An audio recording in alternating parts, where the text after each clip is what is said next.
Bien, mis queridos, sin más que decir, que el Señor les bendiga mucho y bienvenido a los hermanos y hermanas que ya están con nosotros. Gracias por acompañarnos. Ahí estoy comenzando a ver a los hermanos que están conectados y también sus saludos. Recuerda, al final del estudio vamos a leer sus saludos y también si hay preguntas, si hay comentarios acerca de la temática que hemos tratado en el día de hoy, va a ser también una bendición. Sin más que decir, por favor, acompáñame con Biblia abierta al Evangelio de Mateo en el capítulo 26.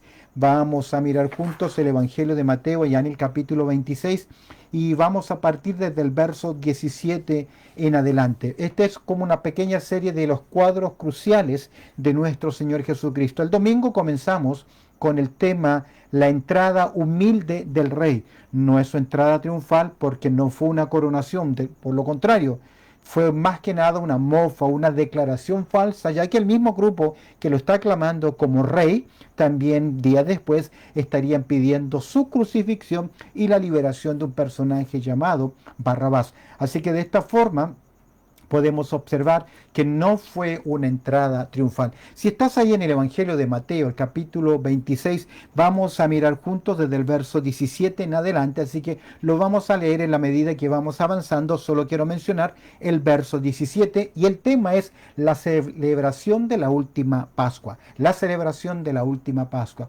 Usted verá entonces en el verso 17, el primer día de la fiesta de los panes sin levadura, vinieron los discípulos a Jesús diciendo: ¿dónde quieres que preparemos para que comamos la Pascua? La Pascua era la primera fiesta del calendario judío, celebrada de acuerdo a Levíticos 23, verso 5, en el mes primero, a los 14 del mes, entre las dos tardes. Toda familia en Israel conmemoraba este momento especial que recordaba la gran liberación que Dios hizo de su pueblo de la esclavitud en Egipto, llevándoles en libertad.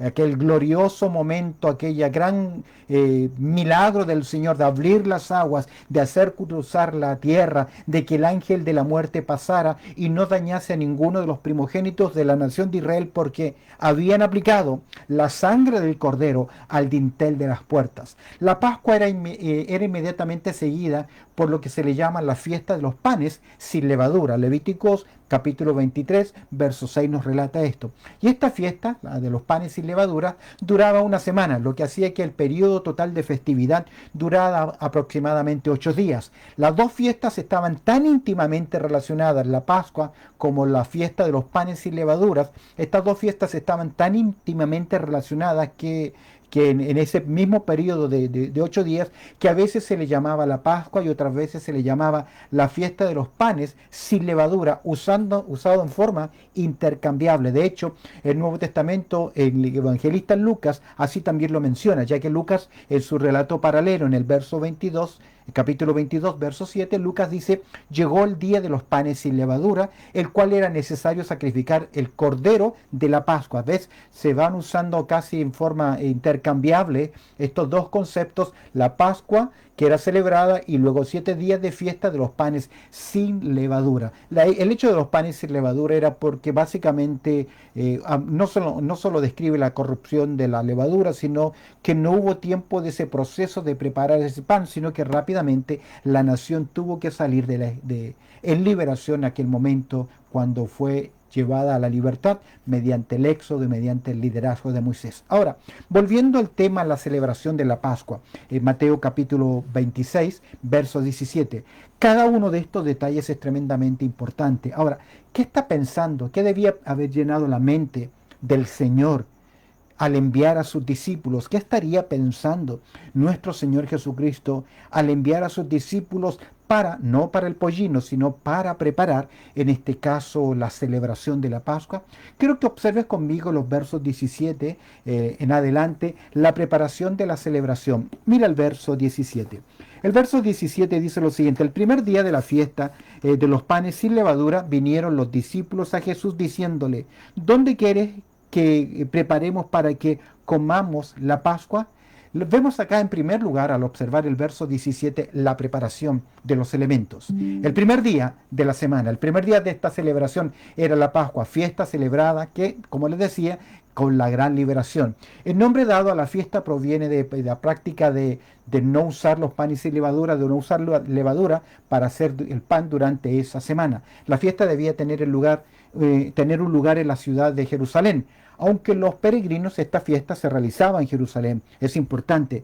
A veces nosotros no logramos observar en la narrativa bíblica que la nación de Israel, los hebreos, debían permanecer en la tierra prometida, porque Dios promete prosperidad a la nación de Israel en su tierra, en la tierra prometida. Salir de la tierra prometida, dejarla, abandonarla, era una pérdida. Es por eso que cuando Dios castiga a la nación de Israel, los lleva al exilio, los saca de la tierra de bendición, porque Dios prometió en ese pacto abrahámico bendecir a la nación de Israel, en el pacto palestino bendecir a la nación de Israel, pero en la tierra prometida de Israel. Es por eso que cuando uno lee, por ejemplo, el libro de Ruth, que salió la familia fuera y abandonaron la tierra de Belén, es una maldición porque Dios prometía bendecir. Ahora, los judíos debían celebrar la fiesta en Jerusalén, esta Pascua. Ahora, también había una población flotante y que alrededor de las ciudades también había muchos gentíos. Dice el texto, vinieron los discípulos a Jesús diciéndole, ¿dónde quieres que preparemos? Es decir, que había todo no solamente un ritual, sino un orden de preparación para celebrar la Pascua. Debían obtener un cordero, matarlo.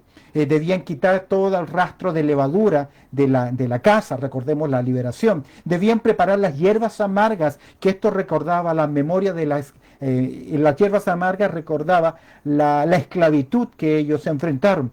Había que preparar agua con sal, que representaba lágrimas y la liberación del Mar Rojo. De igual forma debían preparar, además de una pasta hecha con manzanas, dátiles, granadas y nueces, para simbolizar la fábrica de ladrillos, el proceso de fabricación de ladrillos a los cuales los judíos fueron esclavizados 24/7. Usaban también 4 copas de vino para recordar las 4 promesas que Dios se le había hecho a la nación de Israel. Todos estos preparativos, todos estos detalles eran importantes y preparados por los hebreos en esa celebración. Cuando digo las 4 copas de vino me refiero, los hebreos la utilizaban porque cada una de estas copas, normalmente en la cultura hebrea mezclaban 4 tantos de agua por 1 de vino, pero aunque fuese vino puro, el simbolismo radicaba en Éxodo capítulo 6, versos 6 y 7, donde Dios hizo 4 promesas y cada una de estas copas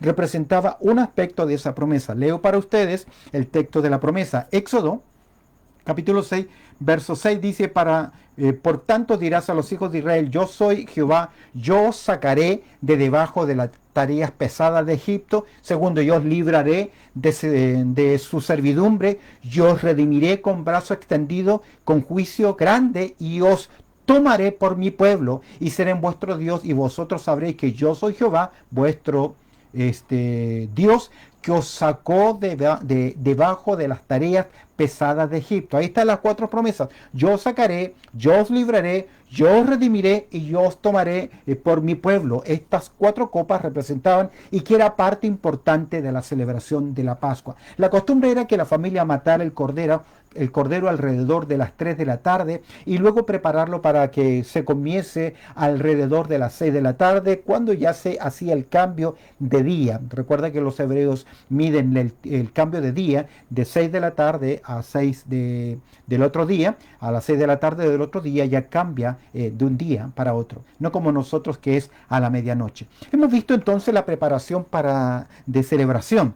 La preparación de los elementos, verso 17. Observa ahora la preparación del escenario. ¿Cómo se prepara el escenario? Si estás conmigo, dice el verso 18 de Mateo capítulo 26 lo siguiente. Y él les dijo, id a la ciudad. Los discípulos le preguntan acerca de la celebración, ¿dónde lo vamos a hacer? El Señor le responde, y él les dijo, id a la ciudad, a cierto hombre y decirle, el maestro dice, mi tiempo está cerca, en tu casa celebraré la Pascua con mis discípulos. Y los discípulos hicieron como Jesús les mandó y prepararon la Pascua. Vemos en primer lugar los preparativos. El personaje para ser seguido, verso 18. Un hombre que ellos tienen que entrar a la ciudad y tienen que estar observando en el pozo un hombre que viene a tomar el cántaro para llevar agua. Y él le dijo, dice el verso 18, id a la ciudad a cierto hombre y decirle, el maestro dice. Ahora, no le da detalles de quién es el hombre, alto, delgado, bajo, con bigotes, sin bigotes, no le da ningún detalle, pero en la cultura hebrea sabemos que esa era una labor principalmente de las mujeres. Eran ellas las que venían a los pozos a recoger el agua. Por eso era casi imposible que los discípulos se equivocasen. Si veían un hombre viniendo a recoger agua, esa es la persona y ellos tienen que decir, interesante, el maestro dice, ¿qué dice el maestro? Mira, mi tiempo, verso 18, está cerca. En tu casa celebraré la Pascua con mis discípulos. Mi tiempo está cerca. Es una frase clave en la historia de nuestro Señor Jesucristo y en el plan de redención. Por mucho tiempo Jesús en su ministerio público dijo, aún no ha llegado mi hora, aún no es mi tiempo, no ha llegado mi hora. Pero aquí Jesús dice, mi tiempo está cerca. Es decir, el cumplimiento del plan de redención. El verso 19 dice lo siguiente, los discípulos hicieron como Jesús les mandó y prepararon la Pascua. Es decir, buscaron al cordero, mataron al cordero, trajeron el pan, prepararon todo, las hierbas amargas, las copas de vino, etcétera. Todo está, encontramos acá la planificación. No simplemente vemos acá el personaje para ser seguido, sino la planificación. Y observa quiénes van a participar. Verso 20, la participación. Dice el verso 20 lo siguiente de Mateo capítulo 26. Dice el texto, cuando llegó la noche se sentó a la mesa con los 12. Es decir, que Jesús reúne a todos sus discípulos y durante esa última cena que se le llama, por algunos comentaristas, que se describe para nosotros desde Juan capítulo 13 hasta el capítulo 16, la conferencia privada del Señor Jesús, ya que Jesús le entrega promesas, le hace algunas declaraciones importantes a los discípulos en ese momento clave, porque Él está a horas de su muerte y establece también una práctica que nosotros tenemos hasta el día de hoy. Hemos visto entonces el verso 17 al 20, la preparación de la celebración. Mira conmigo ahora, acompáñame, verso 21 al verso 25, la predicción del complot. Hemos visto los preparativos para la cena, los preparativos para la celebración. Observemos ahora la predicción del Señor acerca de un complot. Mira, en primer lugar observamos en el verso 21 el anuncio que hace Jesús de una traición. Esto debe haber sorprendido a los discípulos. Recuerda que son los 12, están con ellos. Ha estado Jesús con ellos cerca de 3 años y medio aproximadamente. Dice el texto, verso 21, y mientras comían, durante la Pascua, la celebración de los elementos de la comida, mientras comían, dijo, de cierto os digo que uno de vosotros me va, palabra fuerte, entregar.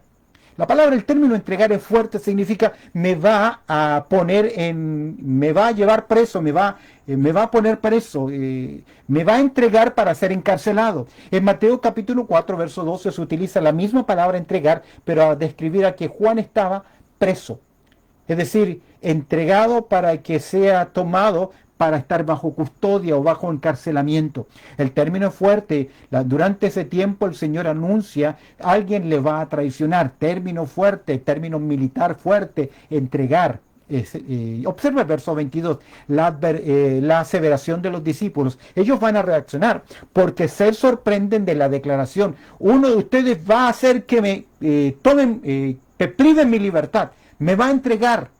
Hay una trama detrás. Mira la aseveración de los discípulos, verso 22. Y entristecidos en gran manera. La idea del texto es que comenzaron a afligirse diciendo, ¿cómo es posible? Es un profundo lamento, dice la Biblia textual, y profundamente entristecidos. Es decir, les cayó como un balde de agua fría. La declaración se entiende que estos 12 es el círculo de amistad. Son amigos, están cercanos, comparten juntos. Y vemos acá entonces esta declaración.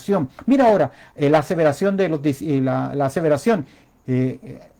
discípulos. ¿Qué pasa con ellos? Ellos van a hacer una aclaración. Entristecidos en gran manera, comenzó cada uno de ellos a decirle, ¿soy yo, Señor? Con profundo dolor ellos están diciendo, ¿es que acaso seré yo, Señor?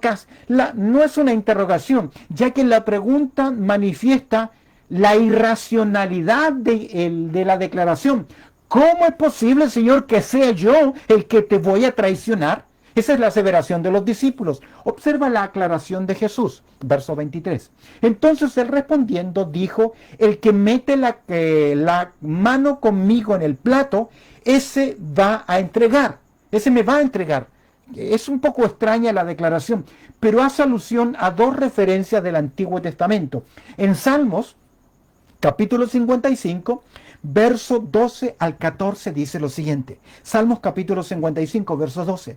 Porque no me afrentó un enemigo, dice la declaración del salmista, lo cual habría soportado. Ni se alzó contra mí el que me aborrecía, porque me hubiera ocultado de él. Aquí David está, el salmista está mencionando una traición. Dice el verso 13 de Salmo 55, sino tú, hombre al parecer íntimo mío, mi guía y mi familiar, que juntos comunicábamos dulcemente los secretos y andábamos en amistad en la casa de Dios. Aquí en Salmo 55, versos 12 al 14, se declara la traición que enfrentó, en este caso, el rey David. Observa, mantente en los salmos, pero quiero leerte Juan capítulo 13, verso 18, porque Juan agrega al detalle, a la narrativa de la traición, lo siguiente: no hablo de todos vosotros. Cuando Jesús dice acerca de la traición, en Juan 13, 18 dice, no hablo de todos vosotros. Yo sé a quienes he elegido. Es decir, yo los conozco muy bien. De hecho, Jesús no necesitaba que nadie le dijese lo que había en el corazón de los hombres, porque Él lo conoce. Y Él les afirma, no hablo de todos vosotros. Eso excluye a alguien. No hablo de todos vosotros, yo sé a quienes he elegido, les conozco a ustedes.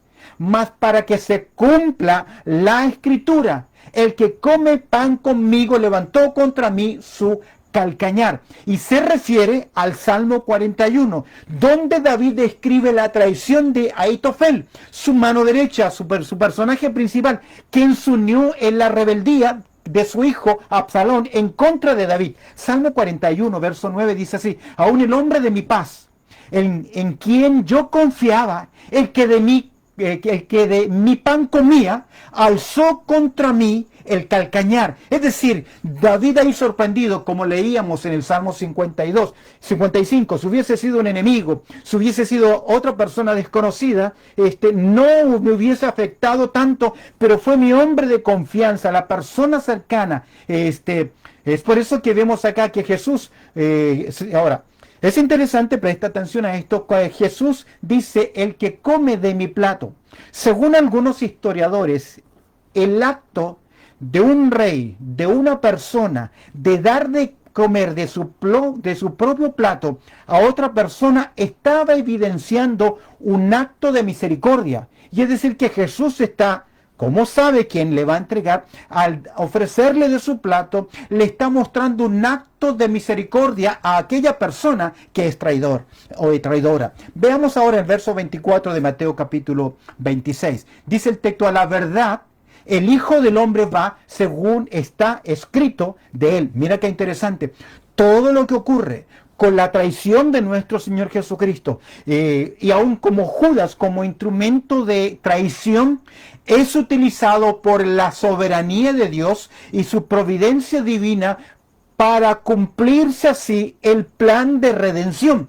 Pero mira lo que agrega el verso 24, a la verdad el Hijo del Hombre, y esta declaración de Jesús de llamarse el Hijo del Hombre describe su función, su ministerio, el ser enviado y su función en esta tierra. A la verdad, el Hijo del Hombre va según está escrito de él. Más, mira, observa la palabra de exclamación. ¡Ay de aquel hombre por quien el Hijo del Hombre es entregado! Es privado de su libertad, es entregado falsamente. Mira, hay una exclamación, ¡ay de aquel! ¡Ay de aquel hombre! Bueno, o mejor le fuera a ese hombre no haber nacido. La declaración que hace el Señor Jesús es tremenda, porque pone juicio en contra de aquella persona que es traición, que entrega a Jesús para la muerte. Ahora, el pecado de Judas era serio, aunque Dios lo utilizó para llevar a cabo sus propósitos. Eso no disminuye su gravedad. El Señor le dio de comer de su plato como un acto de misericordia. En el relato paralelo de Juan, capítulo 13, verso 22, dice: entonces los discípulos se miraban los unos a los otros, dudando de quién hablaba. Los dos están ahí. Jesús le dice: uno de ustedes me va a traicionar. Yo sé que es uno, yo lo sé a quienes he elegido, pero hay uno entre ustedes que lo va a hacer. No había nada, escúcheme bien, no había nada en el comportamiento de Judas que hubiera dado a los otros discípulos una pista, un atisbo de que él era el traidor. Según Juan capítulo 6, verso 64 dice: Jesús sabía desde el principio quién le había de entregar. Pero jamás Jesús mostró algún rechazo, alguna acción contraria. Lava a sus discípulos, lava los pies de los discípulos, también el de Judas, los envía. Ahora es interesante que aún Judas era el tesorero, el hombre de confianza, es decir, de que menos se podía pensar que podía ser el traicionero, lo es precisamente este personaje. Vemos acá entonces la predicción del complot, el anuncio de la traición, la aseveración de los discípulos preguntando, Señor, es imposible que yo sea. La aclaración de Jesús, es uno de ustedes. Y mira ahora la aparente lealtad de Judas. Estoy en Mateo capítulo 26, verso 25. Observa, entonces respondiendo Judas, el que le entregaba, dijo, ¿soy yo, maestro? Judas continúa su falsedad. Judas mantiene su farsa hasta el final. Hace la misma pregunta que los demás, pero hay una disminución, hay un disimulo en esto. ¿Qué disimulo? Es como diciendo, ¿verdad que no soy yo, Rabí? Es cierto, yo no soy, ¿no es cierto? Es así. Hay falsedad. La aparente lealtad de Judas. Le dijo el Señor, tú lo has dicho. La respuesta de Jesús fue hecha con tranquilidad. Juan agrega, volviendo a Juan capítulo 3 en su relato paralelo, el verso 23 lo siguiente. Leo para ustedes Juan capítulo 13, verso 23 al 27. Si me quieres acompañar, esta es la lectura paralela. Dice Juan, y uno de sus discípulos, al cual Jesús amaba, estaba recostado al lado de Jesús. A este pues hizo señas Simón Pedro para que preguntase quién era aquel de quien hablaba. Verso 25. Entonces, recostado cerca del pecho de Jesús, le dijo, Señor, ¿quién es? Respondió Jesús, a quien yo diere el pan mojado, aquel es. ¿Recuerdas que te decía que los historiadores comentan que este era un acto de misericordia? Y mojando el pan, lo dio a Judas Iscariote, hijo de Simón. Pero a pesar de que los discípulos, posiblemente algunos se percataron de esta acción, era el hombre de confianza. Era imposible que él pudiese hacer. Y después del bocado, mira lo que dice el verso 27, Satanás entró en él. Entonces Jesús le dijo, lo que vas a hacer, hazlo pronto. En Juan capítulo 13, verso 28. Pero ninguno de los que estaba a la mesa entendió por qué le dijo esto. Porque algunos pensaban, puesto que Judas tenía la bolsa, que Jesús le decía, compra lo que necesitamos para la fiesta y que diese algo a los pobres. Cuando él pues hubo tomado el bocado, luego salió y era ya de noche. Es decir, ya estaba todo planeado. Entonces, estos sucesos acontecen en el aposento alto. Sellaron la decisión de Judas. La entrega, el comer el bocado, selló la decisión de Judas. Sabía exactamente Judas lo que tenía que hacer.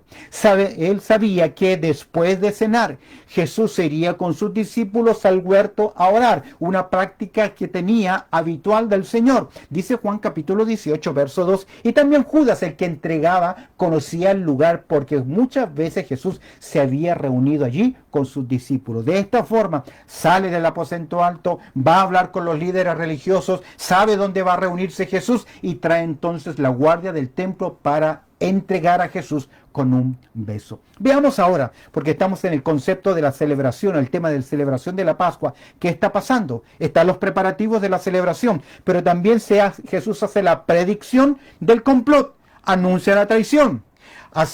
Vemos la aseveración de los discípulos. Es imposible que uno de nosotros sea. Jesús hace una declaración y finalmente vemos aquí la aparente lealtad de Judas, diciendo, yo no creo que sea, Señor. Jesús le contesta lo que ha de hacer, hazlo pronto, le dio de comer, acto de misericordia, entró Satanás y se fue para traicionar a Jesús. Vean, volvamos ahora al verso 26 al 31, a la participación de la cena, porque este es un punto crítico en esta narrativa. En este punto se anticipa el nuevo pacto, el pacto de la gracia sellado con la sangre del Redentor. Aquí comienza el nuevo pacto, se efectúa con el derramamiento de la sangre y creo que el nuevo pacto aún tiene algunos aspectos que no se han cumplido todavía y que tienen que ver con la nación de Israel.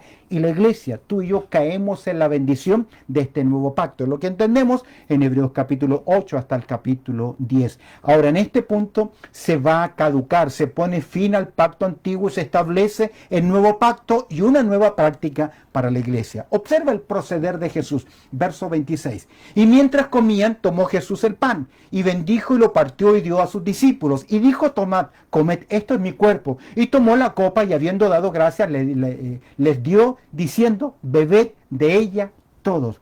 Fue durante la Pascua que Jesús instituyó otra comida que habla de otra liberación. La primera hablaba de la liberación de la esclavitud. Ahora, pero en esta segunda habla de la liberación de la esclavitud del pecado, de pasar de muerte a vida. Los dos elementos utilizados son el pan y la copa. Jesús tomó algunos de los elementos de la cena de la Pascua y los transformó en elementos de la ordenanza del nuevo pacto. Era el fin de la Pascua para siempre y el comienzo de algo completamente nuevo y grande. Es por eso que las Escrituras, y Pablo nos va a enseñar que Jesucristo es nuestra Pascua. Observa el verso 28. ¿Por qué esto? Y mira la declaración.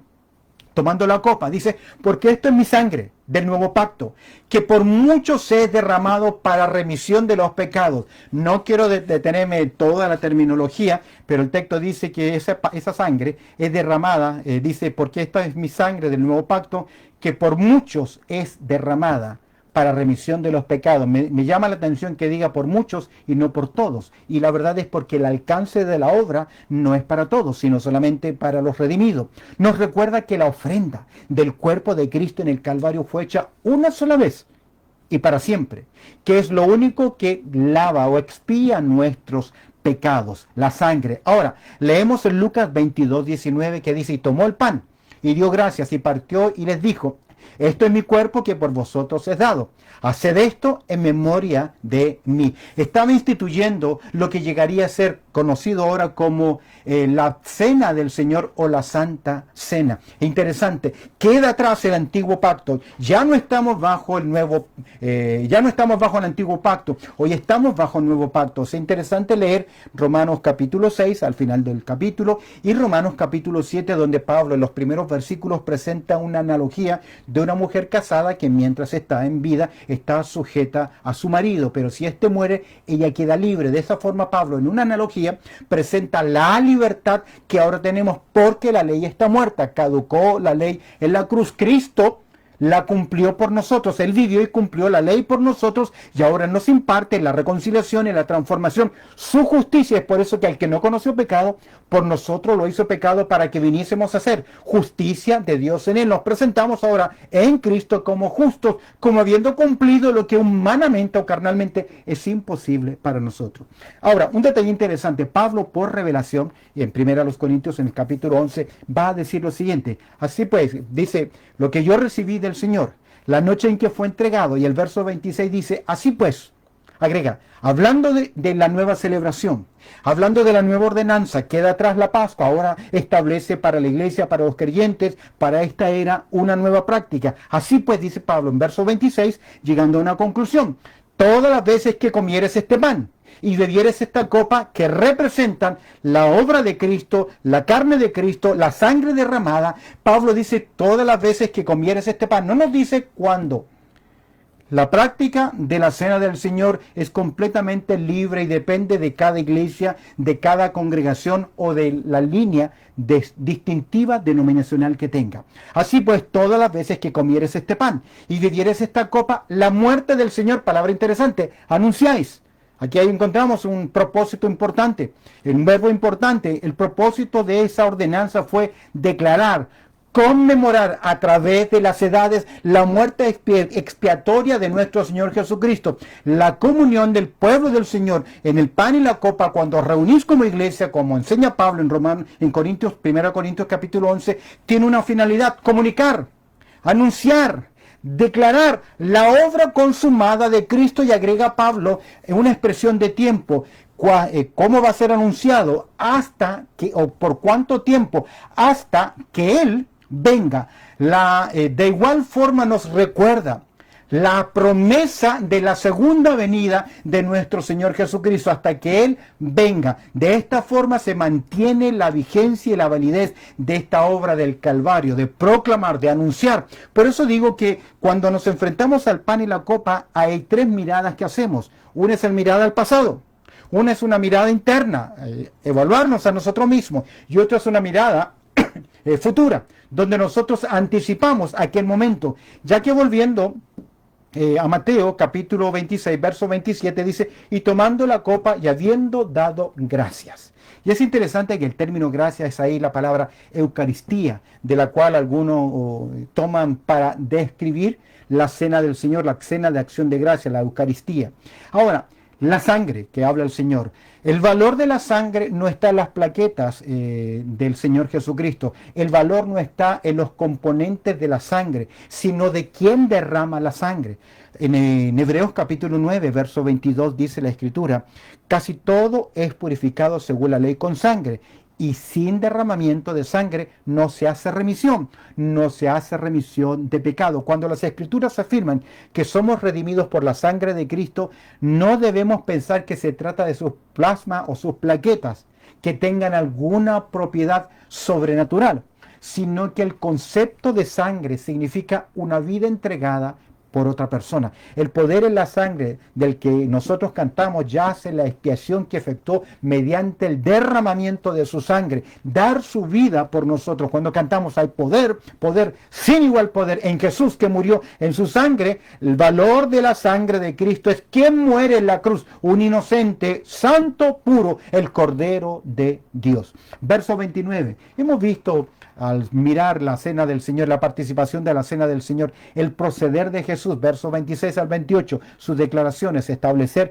esta es la sangre del nuevo pacto. Dice ahora el verso 29, la promesa de Jesús. Yo os digo, estas son palabras de Jesús a sus discípulos, y yo os digo que desde ahora no beberé más,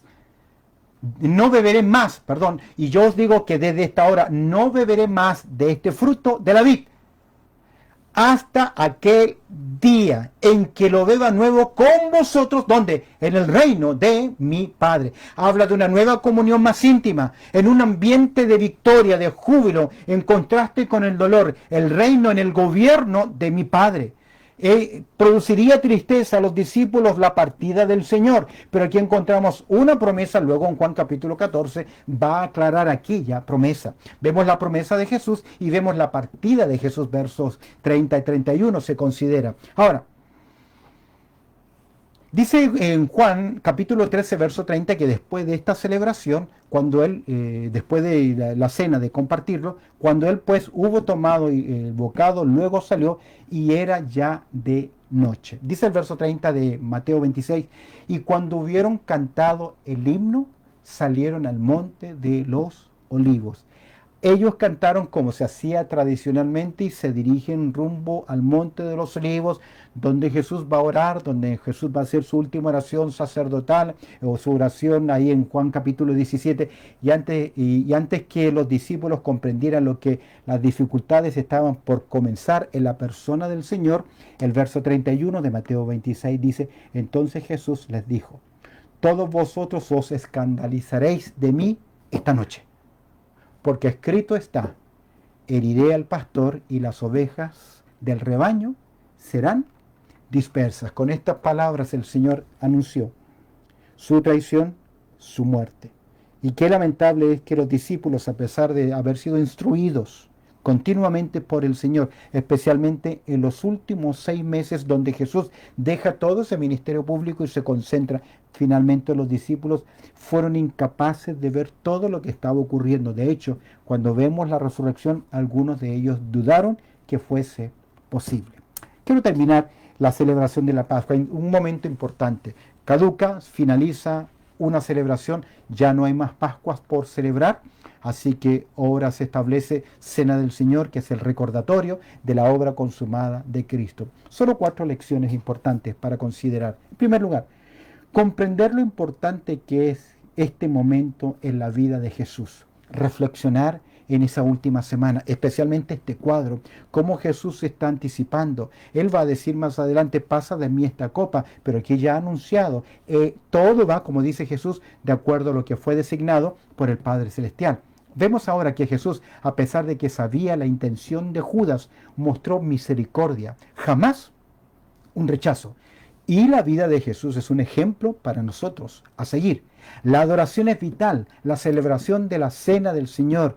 Debemos darle el valor, el significado importante que merece. Por eso no me gusta cuando participamos de la cena del Señor que hayan conversaciones, que se hable un hermano con otro, porque para mí pierde la solemnidad. Es un momento para concentrarse única y exclusivamente en la persona de Cristo Jesús.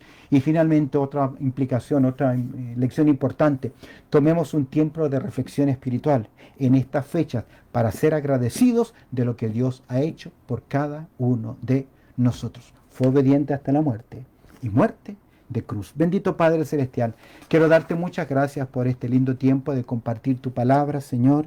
Este cuadro importante, cuadros cruciales en la vida de Jesús. Ya hemos visto su entrada, vemos ahora su encomendación, vemos acá este cuadro, esta última celebración de Pascua y la primera celebración de la Cena del Señor, evento y momento que amamos porque recordamos la obra consumada de Cristo, el nuevo pacto. Y Señor, te damos gracias por la persona de Cristo Jesús, por ser obediente hasta la muerte y pagar el precio de nuestro pecado y tener esa seguridad del perdón de nuestros pecados, la vida eterna y, Señor, nuestra salvación. Te agradezco, Señor, por este tiempo y te pido que lo que hemos considerado sea también de bendición para mis hermanos. Pues oramos a través del precioso nombre de Cristo Jesús. Amén y amén.